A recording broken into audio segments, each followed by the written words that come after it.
প্রিয় শিক্ষার্থী আসসালামু আলাইকুম, আশা করি সবাই ভালো আছো।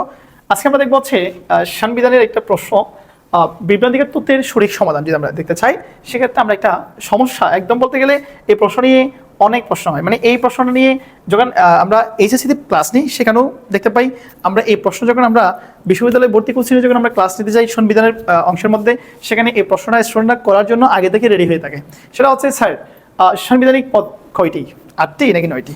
তা আমরা বিভিন্ন কোচিংয়ের শিটে, তারপর হচ্ছে বিভিন্ন স্যারদের বইয়ে, পাঠ্য বইয়ে এবং বিশেষ করে এইচএসসির যে পরিণতির 4 নম্বর অধ্যায় আছে, সেখানে কিন্তু কি আছে, তোমার সংবিধান আছে বা এরপরে আর কিছু অধ্যায়ের মধ্যে সংবিধানের কথা রয়েছে এবং বাংলাদেশের বিভিন্ন জবের বই, তারপর হচ্ছে বিভিন্ন চাকরির বইয়ের মধ্যে কি আছে, এই যে সংবিধানের কথা রয়েছে। সেখানে আমরা এক একটা বই আমরা একটা কি দেখতে পাই, সংখ্যা দেখতে পাই। কিছু কিছু ক্ষেত্রে আমরা দেখতে পাই 8টি পদ, আবার কিছু কিছু ক্ষেত্রে আমরা পাই 9টি পদ। ঠিক আছে, তো স্যার সমস্যাটা কই, কি বইয়ে ভুল লিখছে? না, সকল শিক্ষকরা আলহামদুলিল্লাহ ভালোই লিখে। এবং অবশ্যই একটা বই যখন আমরা বাজারে দিয়ে থাকি, টিচাররা একটা শীট যখন আমরা বাজারে দিয়ে থাকি বা স্টুডেন্টদের হাতে দিতে যাই, তখন আমরা কিন্তু সর্বোচ্চ লয়াল এবং সর্বোচ্চ সঠিক বইটা দেওয়ার জন্য আমরা চেষ্টা করি। সেক্ষেত্রে আলহামদুলিল্লাহ আমাদের সকল শিক্ষকরাই ভালোভাবে এবং সেই জিনিসটা জানে এবং জানার চেষ্টা করে। কিন্তু আমাদের যে কোমলমতি শিক্ষার্থীরা আছে, তাদের কিন্তু মনে ওই জিনিসটা নিয়ে কনফিউশন। স্যার এই স্যারের রাইটার বইয়ের মধ্যে দেখলাম 8টা, তারপর গুগলে সার্চ করলাম দেখলাম 9টা, স্যার জিপিটিকে বললাম এখানে 8টা।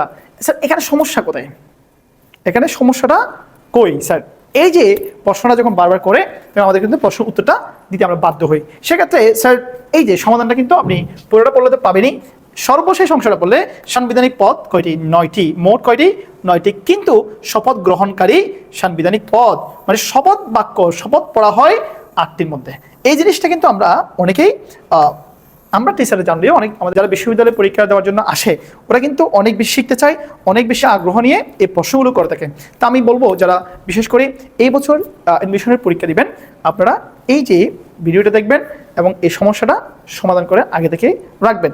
সেক্ষেত্রে আপনি কেন 8টা বলবেন, আপনি কেন 9টা বলবেন, এই জিনিসটা আপনি কিন্তু আগে থেকে জানতে পারতেছেন। তাহলে আপনার শপথ গ্রহণ করে এরকম পদ কয়টি? 8টি।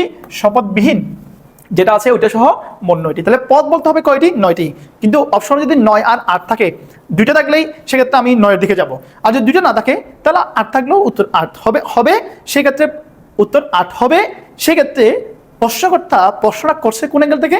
প্রশ্নটা করছে ওই যে যেটা শপথ বাক্য হচ্ছে না, যেটার মধ্যে শপথ নেই, ওই পদটা তিনি আগে থেকে কি করে দিয়েছে? বাদ করে দিয়েছেন।